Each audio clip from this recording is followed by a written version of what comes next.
that here in today's forum, we're going to look at the big picture. We're going to understand that from the global, the national perspective and look at different things. If you're a member and you've got a specific question because you're on the pathway yourself or you know someone else who is, then we've got different mechanisms and we're here to help. So we've got a number of things. One of the things is that next Wednesday on the 15th of February, we actually have a migration pathway briefing session. And that's the first of a number that you can go online to find. The 15th is the one coming up and I'd direct you to that for people who've got specific questions. It's a free event. You can register for it online. And obviously, we hope to answer questions there. But for today, we're going to look at the intractable problems in terms of how it affects us, how it affects our future and the digital economy, and how we're going to cope with things.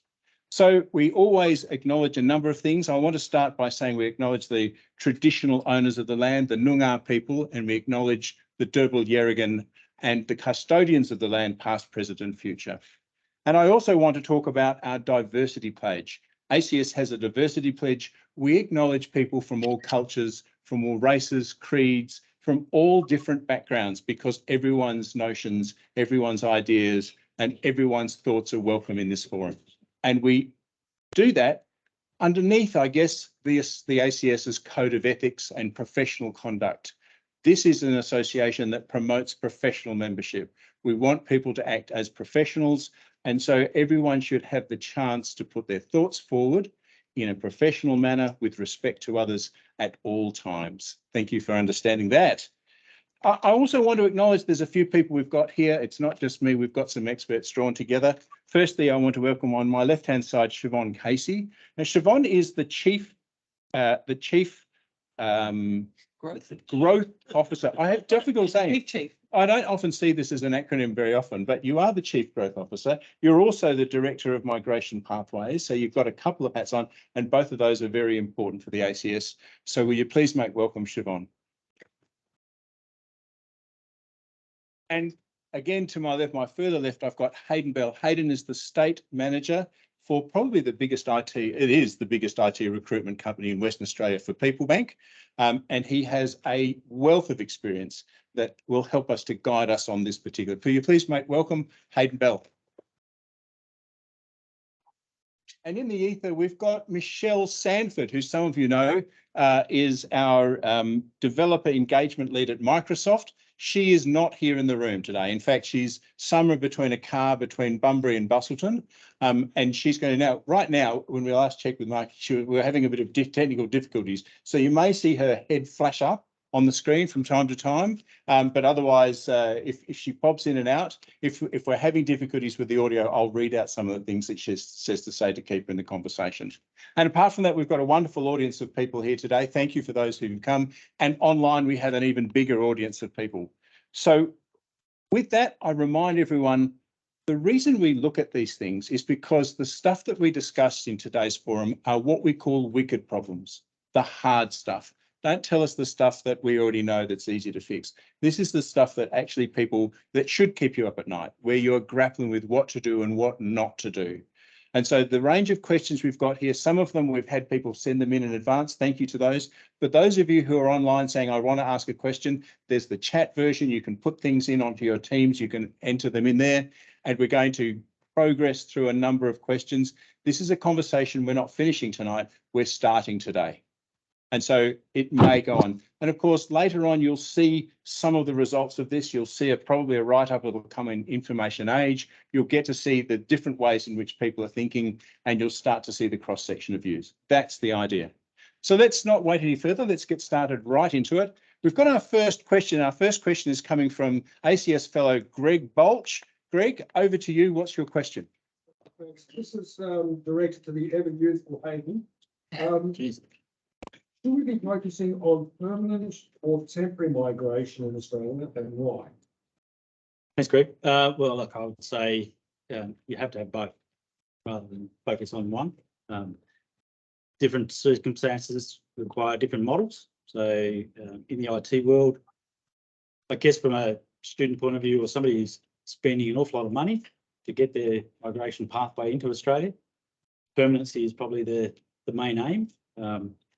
And then from there, getting themselves into a citizenship, or if that's so desire, but it gives them more certainty around coming to Australia, knowing that they've got years up their sleeve rather than on a temporary type visa.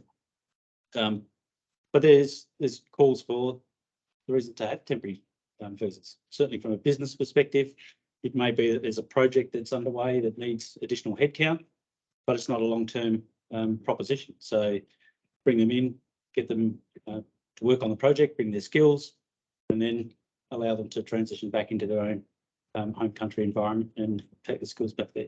What? Just To be add to honest, that. yeah, what would you say about that? Hayden and I were just having a quick chat before the panel started, and we both acknowledged that over the evolution of the Australian visa program, that it's probably become a bit sort of difficult to navigate. There's been different visas added at different times. So I think we're both advocating that the temporary visa should probably be a little bit clearer, potentially a good sort of 4 years. The Grattan Institute did a report recently on the notion that ideally it should be 4 years, with portability, so you're not stuck to a particular employer. And that would give certainty to applicants, it gives certainty to their families, gives certainty to employers that are working with these talented people. So, I think there's potentially improvement, but I agree, temporary and permanent. I guess one of the issues for us is that this is both a political football, because it does change. Different governments come and go, both state and federal. And then internationally, there is a different scene that takes place in terms of our skilled migration and the stuff that happens in Europe or the stuff that happens in Canada and so on. And these have impacts. We are a country of only 25 million people, and yet we're competing in an IT digital economy with other countries that have got, many, many, many millions more people than we have. So it's not a balanced sort of playing field, if you like, and that affects the way things happen. But the fair thing to say would be, would you agree that it's a constantly evolving and changing set of circumstances? There's no fixed thing that we can anchor ourselves to and say, this is how it's going to be for the next 10 years. No, and I think what happened in the last 2 years and a bit with COVID, work life has changed. Unfortunately, here in the West, WA businesses are still sort of hell bent on having the bodies here, whereas the rest of the world, and certainly on our East Coast, because it's so much closer on the East Coast, candidates in the IT space move interchangeably between states. And it's the time difference as well over here that makes it a whole lot different. When we kick into daylight savings, WA goes 3 hours behind the rest of the country, apart from Adelaide and Queensland. So from that point of view, COVID's certainly shown us that remote working is a pathway forward as well, which will certainly impact on the way that the government will look at immigration in the future as well. What are the numbers? What's the balance? Can we get the skills working in Australia for Australian companies to do the output versus having them sitting here in Australia? What are the cost benefits that to an organisation in that scenario as well? So yeah, the world's changing every day. Yeah. I think the distributed teams definitely came out of COVID, which is, people used talent wherever, and it's also a great way of risk mitigating, particularly during COVID, if one city was locked down versus others. But I've definitely heard from applicants and PhD students, if I had this qualification, I was in Canada, I could potentially get a pathway to residency, but unfortunately I can't here, or the UK. And the evidence that we have looked at is that students do look at the option of going to a particular country well in advance of picking the degree. It's often a conversation with their family, that's an expensive journey. So we do need, in my opinion, to remain competitive and to make sure we understand the different pathways. And I'll just share an anecdotal example. I was at London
to build into solving real problems. So a big advocate for that. I think with wages, we're seeing again, globally, but also in Australia, where there is a real delta of talent for particular roles. The wage, the supply and demand is out of whack. And as a result, we then start to see people being able to secure quite, good salaries.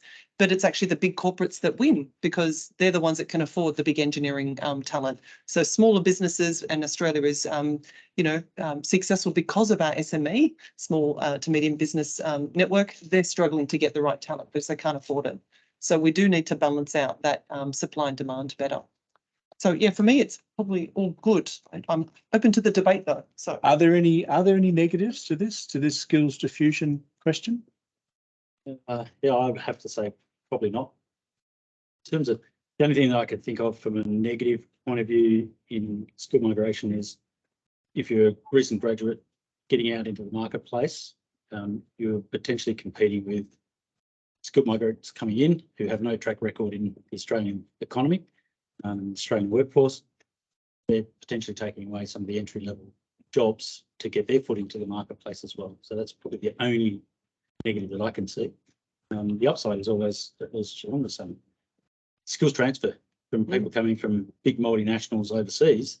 They're bringing that knowledge and that wealth of experience and hopefully sharing that with local Australians and helping to upskill the Australian economy. They're also potentially putting a bit more pressure on the Australian workforce to actually upskill themselves. So win-win all round. The person getting the skills uplift can get more money by attracting a better salary and a better role and giving them the opportunity to grow their career. But yeah, I don't see that there's too many negatives. So I think one of the issues that comes up, and Siobhan, you touched on this, it's such an incredibly complex question to shift from another country to come to Australia. I mean, it's impossible to overstate this because it's not just you're moving for life. It has enormous risk. It has enormous cost. It involves family, friends. It's for a long time. There are very few. I mean, for those of us here in Australia who are happily here, we don't come up with the same sorts of questions that even come into our lives. So when you add into this issue about skills diffusion, that I've trained for this and now I'm going to do something a little bit different, or I'm being asked to accept things, I think that just adds to the overall pressure, adds to the complexity of what is already a really complex and difficult question for people to answer. Obviously, if you're living in somewhere where you don't like where you're living and you want to shift to somewhere where things are going to be better, that's a very easy question to ask. But it's far more nuanced than that in terms of not just the sacrifices that you have to make, but the changes that affect you, your family, your friends, your entire community. So I really think it's not some one particular thing. It's no one particular skill or anything like that. But the added complexity certainly makes it difficult. Now, apologies for those of you who are online. We did have some audio problems. I think we've got audio back now. Can I get a thumbs up from people who can hear what I'm saying? Thank you. I see good thumbs. And I apologise for the few minutes when we might have been off air. I hope you could lip read what we were saying and you picked it up. But you know what? If you didn't pick up on that question, you will see the write-up from this. We're going to come back to this and we'll see bits that we've missed in information age. Now, I'm going to check in now whether we've got some questions in the car park, any good questions that's put up. Have we got anything? So here's something that's come in. I'm going to read. One of the questions is, how do we feel about the current migrant intake? Is it too high or too low? Siobhan, any thoughts on that? So I'm just going to preface that this is my personal opinion. This is not the opinion of obviously ACS who I work with, but I personally think Australia is a really big place and we have a big gap, particularly in tech skills. And I think to help balance out the current needs in the tech sector, I think it could be higher. Right. Hayden, any views? I'd have to second that. That certainly in our business line in terms of IT recruitment, we've been struggling for the last 18 months to 2 years to find enough resources to meet the demand. COVID has certainly put a red herring into the IT world where everybody's tried to get themselves online and digital in the shortest possible timeframe. There's been an awful lot of uptick in network engineers, BAs, architects, you name it. The whole gambit of IT skills have been in super demand.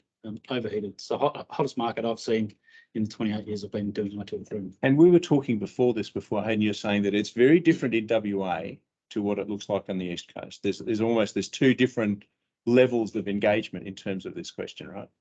Yeah. Oh, look, WA has always been a mining-centric state, driven by the big miners and resourcing companies. Over east, mainly by the big banks and insurance companies. Albeit we've seen a consistent growth here, certainly in our Melbourne and Sydney offices from a food bank perspective. It has been record numbers of jobs coming through in a very short space of time. So yeah, COVID has been great for the IT industry, and it will continue to be great for the IT industry for the next decade or two, I would say, because everything now is revolving around IT. Yeah, it touches everything. Traditional businesses that didn't think of themselves as a tech business and perhaps still don't associate with being a tech business use tech to drive their solutions. So it's absolutely ubiquitous. Yeah.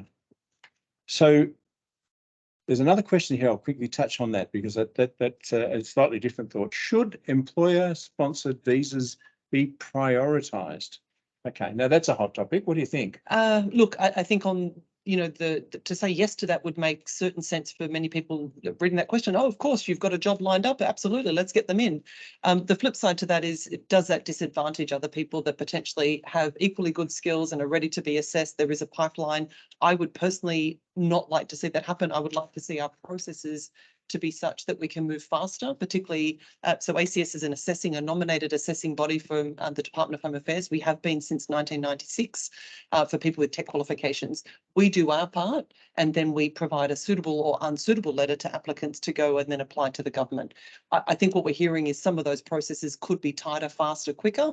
That would be what I would like to see. So we're not disadvantaging those that perhaps haven't had an opportunity to get an employer-sponsored partnership. And I guess with my university hat on, I'd have to say that even if we graduated everybody immediately, we still don't have enough. No. We don't have anywhere near enough. And it's different for different areas, isn't it? If we looked at the medical fraternity and we said, okay, we urgently need doctors in regional areas and we can't get enough of them, then it's a much easier argument. But the entire, the broad spectrum of the IT profession and the IT industry, I think it's a mixed bag in terms of that. We don't have a specific demand and it's doesn't seem quite so life-threatening, I suppose. So maybe it gets a different point of view, might not be. Well, one of the recent changes or one of the recent announcements of the government trying to work on different priorities, I think we all know it's taking a bit longer for applicants and it's a stressful process, is that sense of, they said, we'll prioritise people that are offshore, not onshore.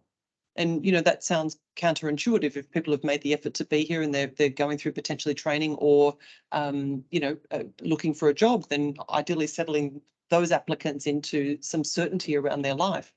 But in balance with overseas applicants, but, don't leave people that are in limbo effectively on a visa in limbo any longer than they need to be. And I can see virtually here, Michelle Sanford is nodding, saying, yes, we need lots more skilled people, lots more.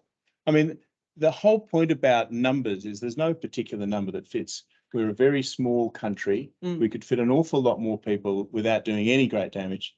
When I can consider that we're a country of 25 to 26 million, I compare us with Sri Lanka, which is a tiny, tiny island that has almost the identical population, then, there's no argument in terms of that. So we really need to look at things from a pragmatic point of view. So the ACS Digital Pulse identified 1.2 million people, highly skilled tech professionals needed by 2027. 5 years ago, we're sort of sitting at circa 800,000 people. So as you said, we can't graduate that much talent. So we do need to solve that problem through alternative ways. People changing careers potentially is another one, retraining, reskilling. Let's go to our next question. And this one I'm going to get ACS fellow Dr. Bob Cross. Bob, you got a question for us? Sure. This kind of follows on from something that Hayden said about having people who have recently graduated having trouble getting a job. So a lot of our education migration is really based on them graduating and then getting a visa to stay, a permanent, leading to a permanent visa. should we be looking for additional experience before they actually get that visa? Hayden, your thoughts? The hardest part is for any graduate, whether it's an international student or a local student, is to actually get that experience and tick the box for an employer to take them on and give them a chance. I don't think there's any magical panacea. Certainly from where our company sits in the recruitment process for IT, our client base comes to us for experience. So it makes it very difficult for us to assist the industry on a graduate level. Companies have their own graduate intake programs, which really stimulate that. But in terms of saying whether you should be excluding those that are graduating, forcing them out of the country back to their own country to get the experience and then come back, again, that's a massive cost hit to the bottom line. And are we setting ourselves up for them to go, you know what, you pushed me out, thank you very much. Canada hasn't got the same sort of restrictions, or America or Europe don't have the same. Guess what? I'm going to stay where I am. So slippery slope, I think, Bob, in terms of if we start saying you're going to have to go and get the extra experience before you can do it. And then universities would probably argue on the other side, we're not going to just offer master's degrees to those people that have already got experience. We need the undergrads to come in and bolster up our numbers as well to make them viable. It's an interesting topic. The current requirement, as stipulated by the government, is after you've completed a degree in Australia that you do either 1 year of experience before seeking out permanent residency or a visa, or a professional year, 44-week professional year program. The degrees that are ACS accredits, ICT degrees, if they are major in content of ICT, but they also have to have numerous other components, an industry advisory board that consults on good outcomes for students. They need to have a work integrated learning component. So are students actually getting into a work environment and actually, you know, seeing what it looks and feels like? And you'd have to argue if a student has the 3 years to do a degree in Australia, they're starting to pick up that what it is to be in the Australian culture, best preparing them for that year of work more than perhaps landing and, okay, I've got my degree and a year of experience or 5 years experience in my home country. Now I've just got to try and understand the nuances of doing business in Australia, which, you know, every country is different. But I don't think it's a huge hurdle, and I think it's a really nice progression after a degree to either professional year, which has lots of great benefits, a couple of PY students in the room, or that 1 year of work experience. I think that as putting my university hat on, work integrated learning has made an enormous difference to the value of a degree, because now whether you're doing an undergrad, a 3-year or 4-year course, or even if you're doing a postgrad, which might be 2 years, the last semester, on that last half a year, you're doing a work integrated learning, which is very much akin to what we used to do years ago, where people would go out and do pracs. They would go out and irrespective of what the discipline was, whether it was IT or whether it was nursing or whether it was medicine or whatever, you would go on and you would work with an employer and get an understanding. That's kind of a recent innovation only in the last few years. It's changed the way in which all of the universities do their work integrated learning, and it means that is a piece of experience. You shouldn't take that away. So you're getting all of the skills in your last semester. You're actually putting them into practice. And I think that's one of the really good advantages of it. I mean, obviously, I'm going to support universities because it's my job. When I was younger, and it's quite a long time ago, but many of the students that went to university could also do a sandwich degree, what we called a sandwich degree. So it was 6 months in the classroom, 6 months on a job, so your degree took 6 years, but you came out with a degree and 3 years of equivalent experience. You know, the professional year program for international students does stipulate you need to do 2 years full time minimum. Yeah. Continuous study before that's an option. So, you know, potentially there's a way of saying at the end of 2 years, can you potentially start doing both a bit of work and a bit of study, and that would allow people to get, you know, experience in work quicker, potentially. And it's probably worth mentioning, because there'll be some people in the audience who don't understand the PY program. So this professional year program kicks in. So you've got a person who's come, they may have completed a degree in Australia. They may have come with a degree already and completed a master's degree in Australia. They then undertake to do a professional year. And that professional year is under the sort of leadership and compromise from the ACS. We've put together a package which lines up so that they get a sufficient number of skills. They develop the professional elements that allow them to integrate into the Australian digital economy much more easily than if they just turn up and say, I'm here, let me in. And that's, again, without trying to brag about it, I think it's one of the things that ACS does really well. Yeah, I agree. And we've just actually re-platformed and enhanced that program to great student outcomes. So very happy. As you said, Siobhan, with the work integrated learning, any casual work, any volunteer work, we can't stress that enough to any grads to put that on their CVs, because that's how they've assimilated into Australian culture. Yep. And the Australian workplace culture. Hayden, just a quick question. I was asked this. When you see, and you would see a lot of different ones, when you see someone that says, okay, I've got experience, but it's not in IT, like I worked at Hungry Jack's, is that worth putting on your CV, or is it really At the all end of the day? Yeah. Customer focus, customer experience, customer service. Work ethic. Yeah. and digital delivery in some cases of Yeah. fast food? And Yeah. also probably if you're a cashier, money handling, that sort of thing. So ethics, honesty, all that sort of stuff, all adds up. I think it's really hard to separate, because we do separate it in our minds, but it's really hard now to separate the impact of IT on every facet of new employment and the way in which things are going in our digital economy. Everyone has a job in the digital economy, not just the people who have an IT degree. And even if you could find a job perhaps that isn't very tech focused, most younger people, particularly, their primary relationship is their device. So they're digital natives. They're working on and interacting on their phone all the time, if not in a paid environment. Let's jump to another question, and this time I'm going to direct it to another fellow, Tom Cleary. Tom, question, please.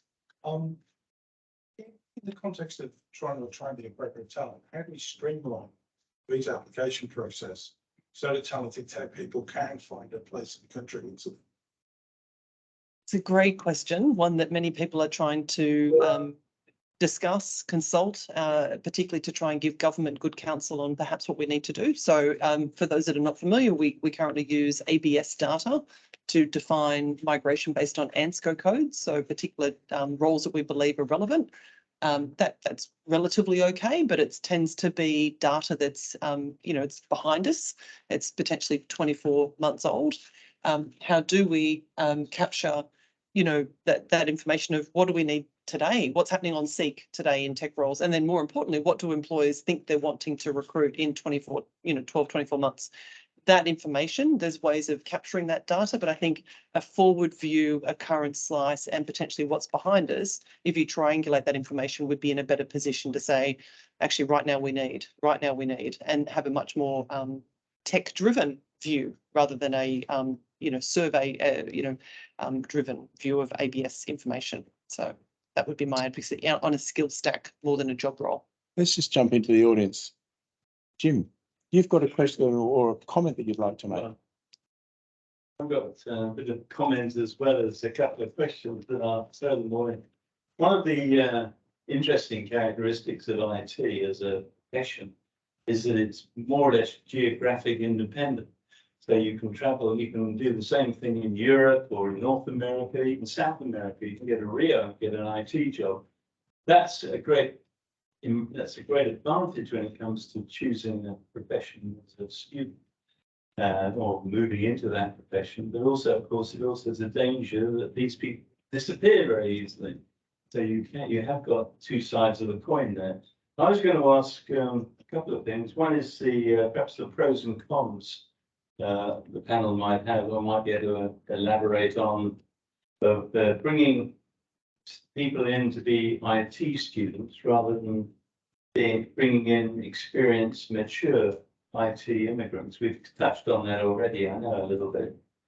And the other thing, of course, is migration versus working online. I mean, nowadays, it's not just getting people in person to come in. Often they might be working from overseas, or the people here might be working in an overseas role. So there's a whole lot of complexities.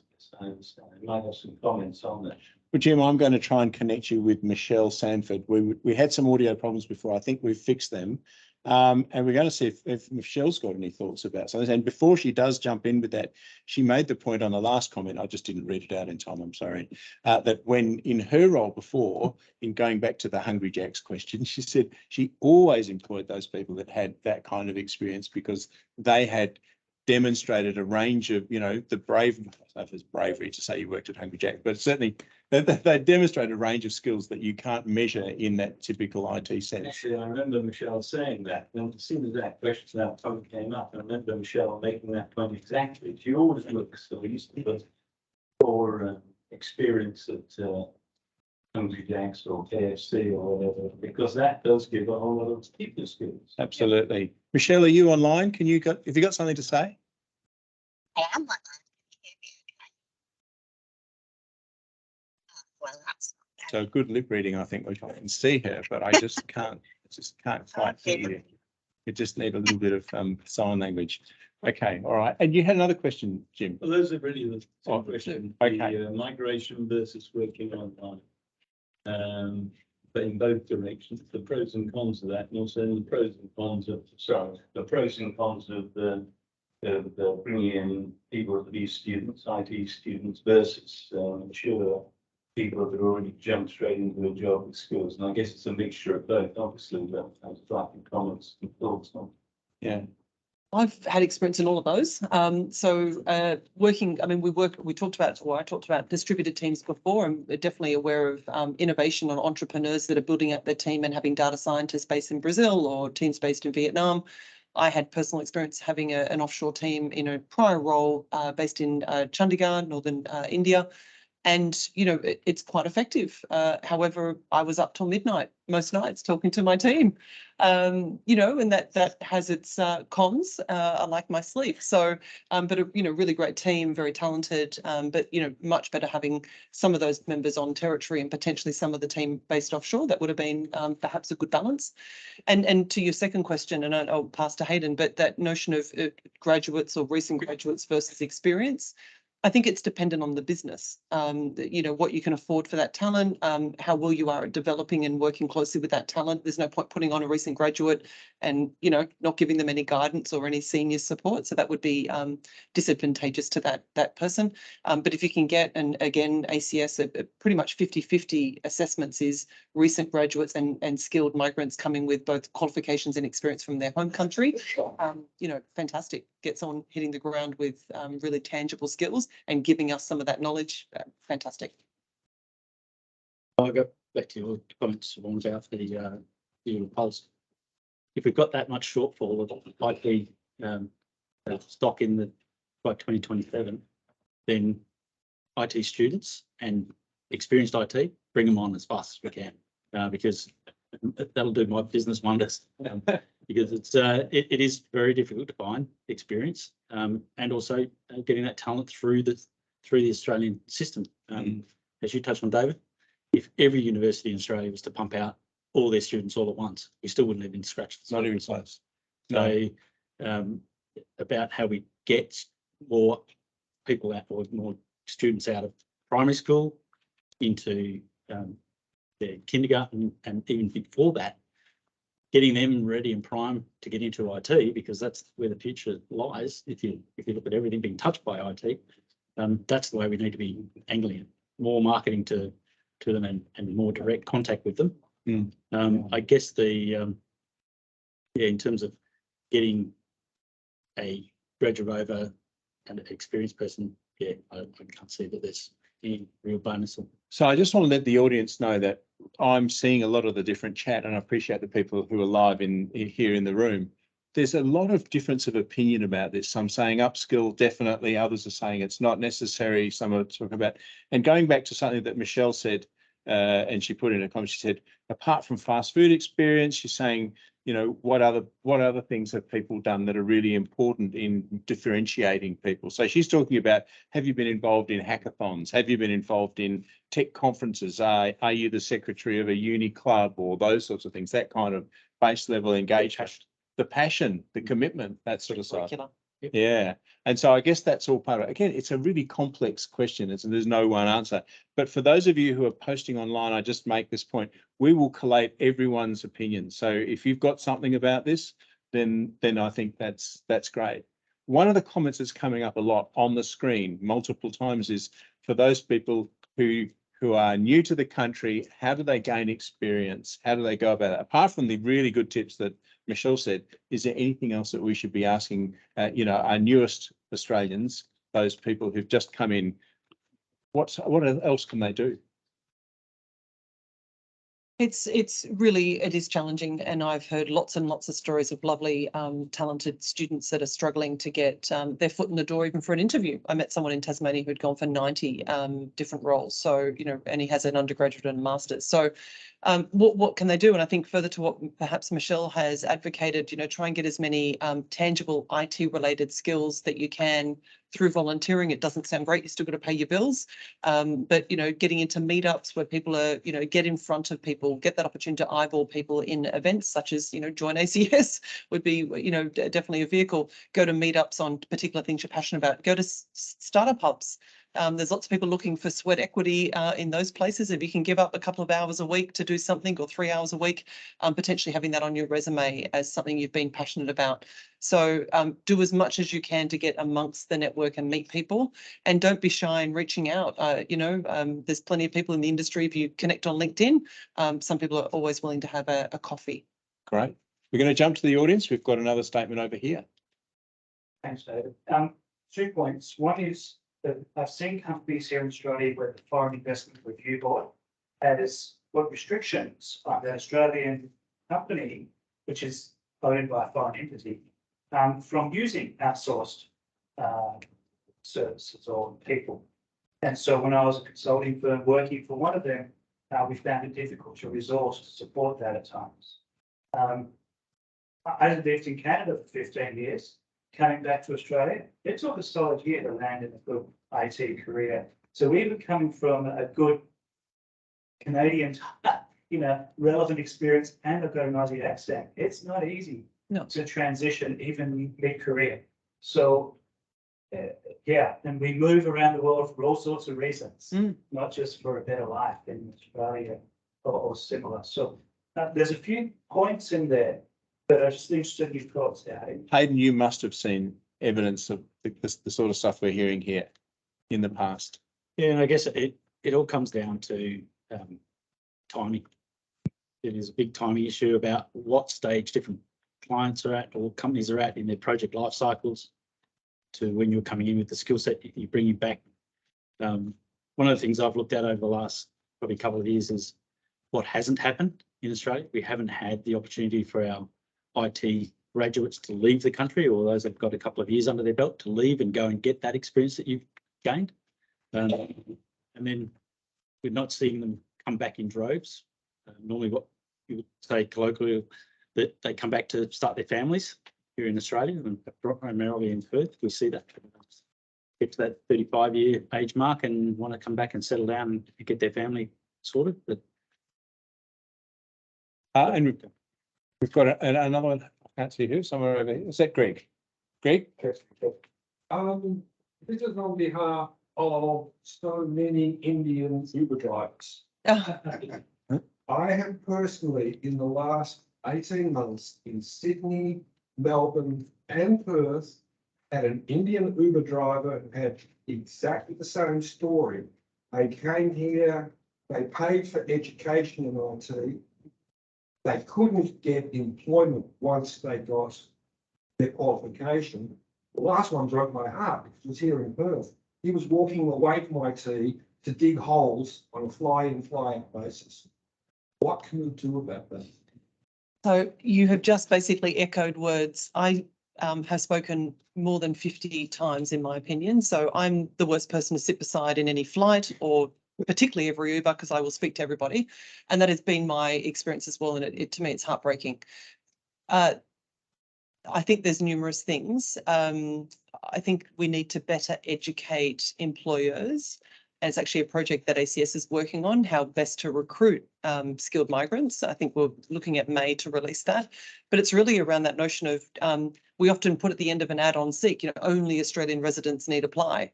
We're basically cutting out a huge gap of talent. So I think helping employers know that actually there's a whole bunch of talented resources here that actually could get the job. And so some of the responses from employers is, oh, they'll be gone in 18 months. From my experience, if you don't challenge a tech professional in 18 months, they're going to be gone anyway because they're, jumping to their next opportunity. So We need to constantly invest in these people, but we need to actually keep that door open, unless it's sovereign work, which I respect. Potentially you want Australian citizens only working on those pieces, or telcos. There is plenty of work we seem to stop the gate. So that'd be the number one component, putting very clearly what visas we will happily have work on projects. Look, I'd have to echo that. And it's one of the difficult elements about what we do, because it's almost a split economy. There's the haves and the have-nots, and it must be really, really disappointing for international people who, as I've just already said, have spent a lot of time and effort to move into the country, picked up and everything, their family, their lifetime, they've spent enormous amounts of money, their commitment to even come to Australia in the first place is just an amazing testament to the fact that they're looking to be part of the IT economy. It also demonstrates resilience.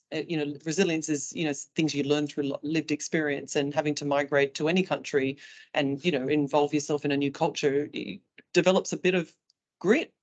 My daughters will probably go to the university 2K from our home, fair play, but they won't have the same resilience as some of the people that they might be applying for a job with. Yeah. So, yeah. I'm sure that there are elements of that bounce around every single question we're asking today. And so thank you for asking that, Greg. Really appreciate it. I think on that one as well, one of the things we have to do is what I'm saying, educate the client on the skill sets that are available, because what I've seen in so many instances over my career in recruitment, it's a tick box approach.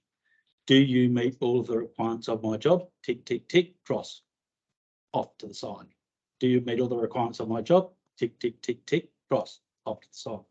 So they're limiting their scope of available talent by trying to get that 100% match on a job spec, or understanding where they're at. Now I can empathise with the client side of it, because they've got budgets to meet and they've got projects to deliver.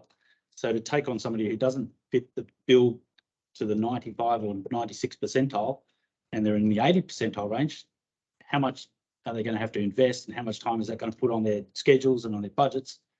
There's all those sort of contradictory sort of arguments as to why they're going for that 95% fit, but they're missing out on talent. And like I said, it's only going to get worse.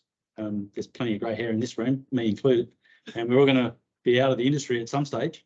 There's a lot of IP sitting in this room that's going to disappear that needs to be backfilled.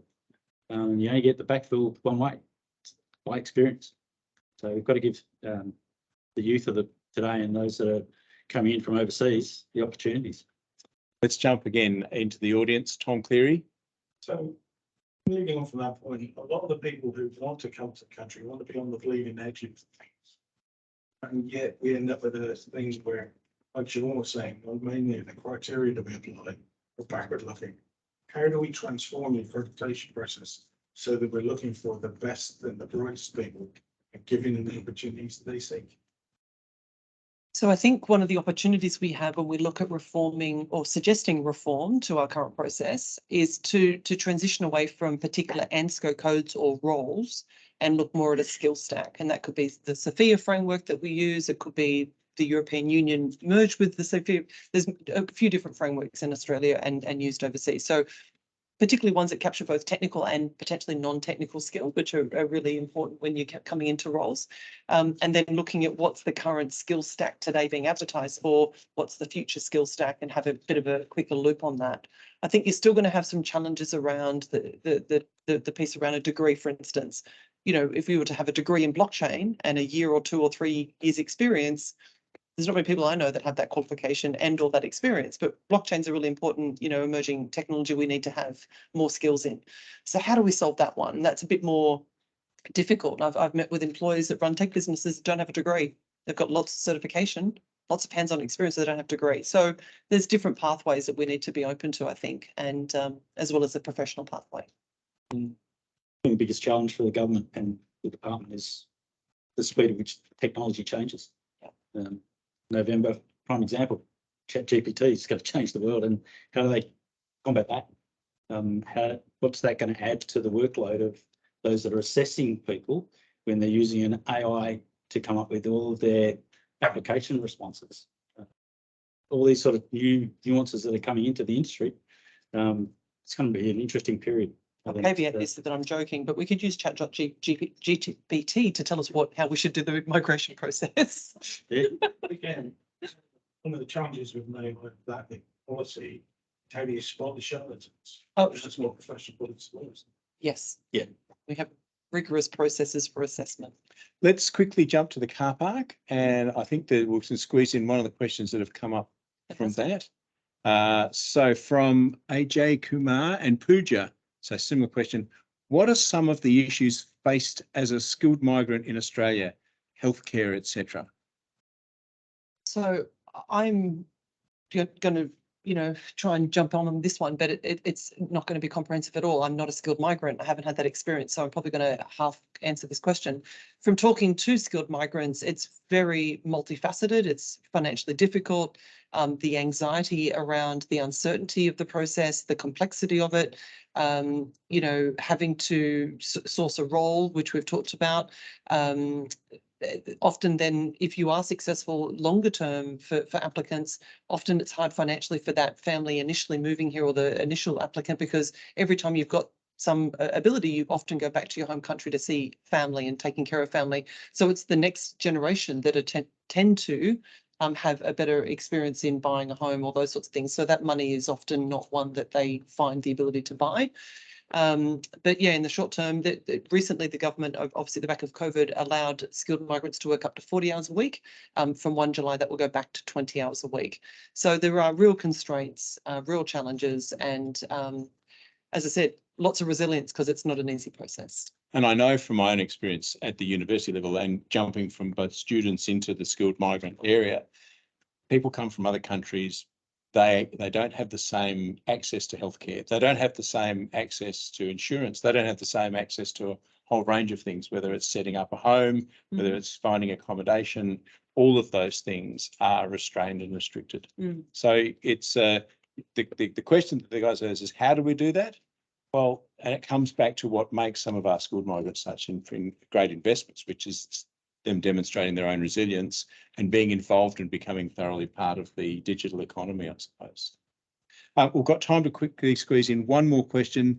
Do we know how many migrants actually join the IT workforce following the migration process? You're a stats person, you'll know the answer. What is it? We don't have accurate data on that, because part of the gap is we at ACS, obviously we do we have the honour of doing the assessment, but we issue either a suitable or unsuitable letter to those applicants. We don't know whether those applicants choose to then apply. We don't know whether those applicants, if applied and get to stay, choose to work in IT. The relationship's a bit further down the line. So we are looking at ways to extend that relationship a bit further so we can have more accurate information.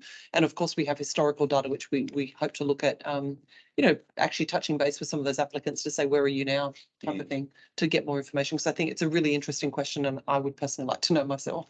So I know there is some evidence from a Grattan report, and don't ask me which particular one it is, that was pointing out the answer to this question is not either or, as in do they join or don't they join the IT workforce, but the answer is both. In fact, that many of our skilled migrants come and engage in a range of different things. They'll have more than one job, they'll have more than one skill set, they'll be doing more than one thing. It's no surprise that they're working more than a 40-hour week. They're doing all sorts of different things. So I think that's part of the answer to that. That helps us to understand that, that incredible commitment from people who come and they show up, the Australians who are here, who, who've got it easy by comparison.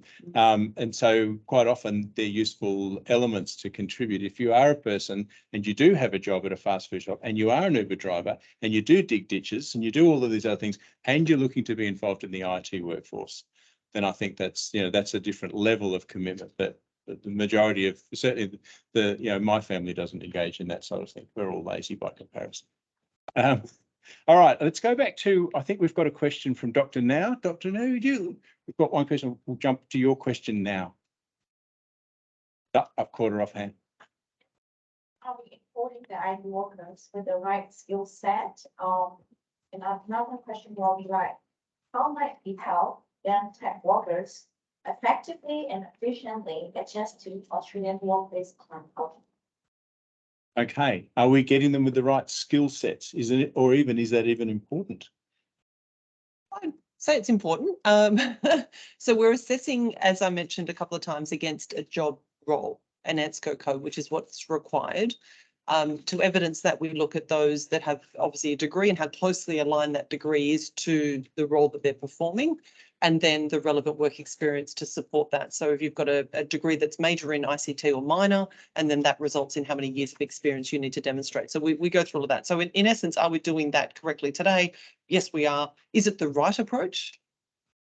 I think I've already danced around the idea that potentially a skills approach would be probably more comprehensive, and that would then cater for some of those non-technical skills that we often feel are much more critical, not much more critical, but super critical in employment for your ability to problem solve, to work together collaboratively with teams, to come to a point of consensus, speak up and be engaged. So that would be where I'd like it to go. But yes, we're definitely assessing to job tasks today. How do we help people assimilate into the Australian culture? Look, that's multifaceted. And I think, from an Australian culture point of view, you've got Australia, and then you've got different employers that have their own culture, because every job you get into, people do things a certain way. I think the university, if you're educated here, that's definitely beneficial, because you're starting to seep into that experience. Work integrated learning, so having a component of your degree that you get into a workplace. Being curious, I think from an applicant side of the fence, I think it's really important to be curious. And I have different friends that are skilled migrants or from different countries. And when they come here to study, some people intentionally choose not to, rent a place with people from their own country. Intentionally say, well, I aspire to live here long term. I'd like to maybe rent with people from different cultures or potentially Australian cultures. So you start to live and breathe that. Slightly funny story, I had a friend that chose to do that. And he said, I don't want to live with Indians, I'll live with an Australian. And he moved in with a Paddy O'Reilly, which I had to say to him, you did get that he was Irish. And he finally realised he was Irish. So I have an Indian friend that loves drinking Irish whiskey as a consequence of that. So he's obviously learnt more about Irish culture than Australian. But anyway, I thought that was quite intentional and quite clever. So that sort of longer term view of what you're trying to do, try and be proactive in taking those steps.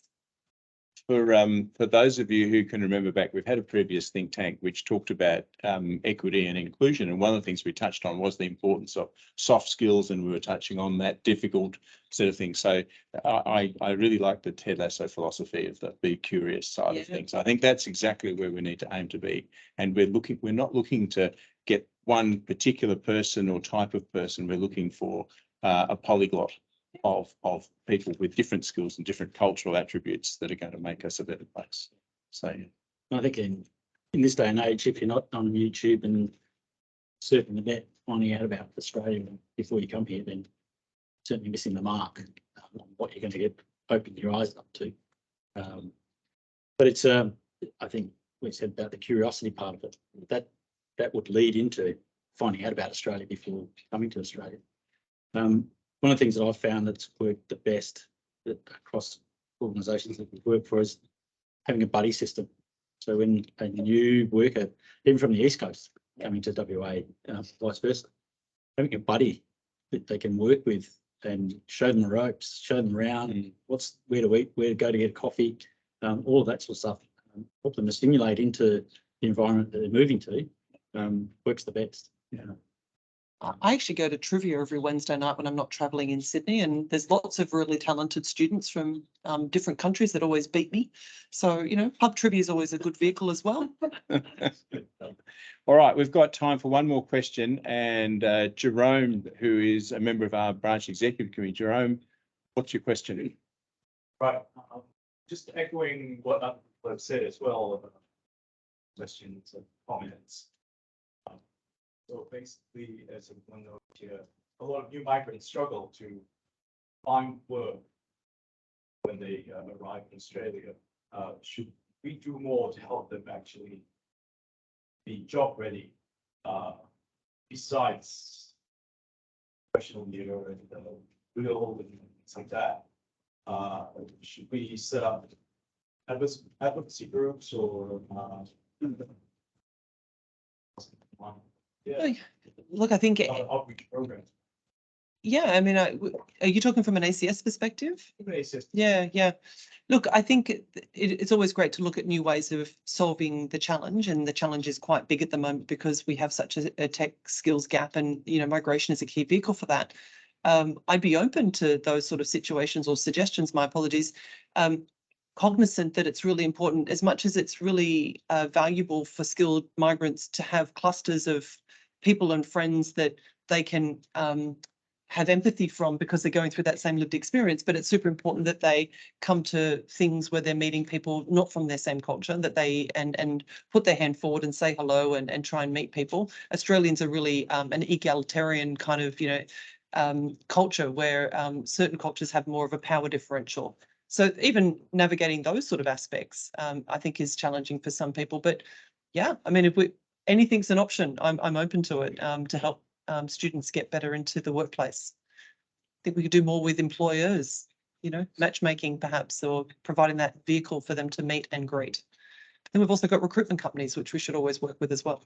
Well, look, I think I've always lived by the rule, you can take the horse to the water, but you can't make it drink. Sometimes you might have to push its head up and then hopefully it drinks. So it goes back to the curiosity part of it. There's only so much industry can do. There's only so much an association can do. It comes back to the individual and what their personal drive is. If they've got the drive and they get up off their backsides and they go out and network and they seek out information, that's half the job done. If they want to sit around and lament and squander their time away playing computer games or whatever they do in their spare time, they're not actually helping themselves. So yeah, I would say you can always put the blame back on industry, you can put the blame back on client, but it also has to come back to the individual level as well. Getting out and being active in that space. There's plenty of information on the net. We run seminars and even I hear my staff talking to new migrants all the time and helping them with their resumes. We've got templates, and there's a raft of templates, and I hate to say it, but ChatGPT is pretty good at bringing up a resume in not an awful lot of time. So you can punch in a job description and make yourself look spot on for it. But I wouldn't advocate doing that because, as we were talking about before, there are ways and means of getting around and working out whether you're actually meeting the requirements of the job, and that will all come out and wash in a short space of time on a phone call or a video interview. Okay, so we've run out of time. We have just started this conversation because what we've done is we've explored a handful of questions. You can see that there's a diversity of understanding about that. Some of these problems are really difficult to answer, and I hope that that's stirred something in you in terms of understanding some of the complexities. These complexities aren't here for a week or a day or a month. They're going to be with us for decades and decades. Australia isn't going anywhere in terms of jumping out of the digital economy. We are anchored into it more than ever before, and so we need to take these issues seriously. So a couple of things just to round out on. Firstly, for those of you who've got an appetite for the next Think Tank event, the next Think Tank event is on the 23rd of March. It's in Brisbane, and it's about cryptocurrency, looking at whether it's a financial saviour or whether it's a global scam, and all of the gamut of differences in between there. So watch out for that one. For those of you who are online right now, you'll be able to jump into the link on screen where you can post what topics you would like to have in the future. We'd like to hear about the different things. Again, focus on the hard questions. We're not interested in the easy gets. We want things that just bring out different discussions. And mostly we'd love to hear from different members. For all of you who've posted comments today, those of you who've patiently been on screen, we will gather all of those comments up. We've heard some here in the audience today, but we want everyone's comments. And for those of you who are desperately trying to hear from Michelle Sanford, who was our guest speaker, but she was a ghost today, she's kindly offered that if you go to her LinkedIn page, you can put a comment on her. And so I suspect she's about to get bombed with about 1,000 comments. Well done, Please Michelle. do that and give Michelle an appropriate understanding of all of the issues there. She's a very dynamic force in terms of this, and she's very passionate about skilled migration. So I'd like to say thank you to Siobhan, thank you. Hayden, thank you. Michelle, thank you, even though I'm waiting to see what you're going to do. To the audience here today, thank you so much. Really appreciate you coming in, putting your time into this. This is part of our professional series. We hope it'll continue. Thank you to the team, Mark Portlock, to Nathan over in the east, Darren and Vicky who've helped today, and for everyone else. Please keep an eye out, look on Information Age. We usually follow up with a write-out. For those of you interested, past think tanks have been posted. You can go on to the ACS member part and you can find out, you can actually play back old think tanks. They're in YouTube formats, and you'll see this one get top and tailed for that sort of purpose as well. So please think about that. But for everyone here, thank you for joining the discussion today. Really appreciate your time. It doesn't end here. Please focus on giving us more comments, whether it's on the chat or whether you want to send them into us, send them to me, send them into ACS. We are a part of this. We are the professional peak body for IT, and we take skilled migration very seriously. Thank you, everybody. Thank you, and have a good night or a good evening wherever you are.